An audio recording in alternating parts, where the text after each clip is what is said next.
Iginiit ni House Assistant Majority Leader Zia Lonto Adyong na hindi maaaring gamitin ng kampo ni Vice President Sara Duterte ang desisyon ng Korte Suprema tungkol sa due process kapag pabor lang ito sa kanila. At saka tatawaging kangaroo court ang proseso kapag ipinatutupad na ito.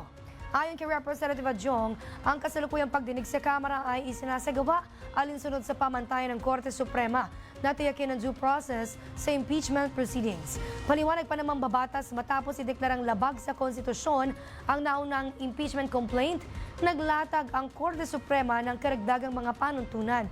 Kabilang na ang pagbibigay ng sapat na due process sa respondent. Dahil dito, hindi agarang diniretso sa plenaryo ang usapin at idinaan muna ito sa preliminary inquiry upang matukoy ang batayan ng mga reklamo. Dagdag pa ng mambabatas, mismong kampo ng pangalawang Pangulo ang naunang pumuri sa desisyon ng Korte Suprema. Kaya't hindi aniya makatuwiran na tawagin ngayon ang proseso bilang kangaroo court. Binigyan din naman ni Adyong na hindi dapat maging mapili sa kung kailan dapat na igalang ang konstitusyon. Ngayong ginagawa naman nila ang itinakdang due process ng kataas-taasang hukuman.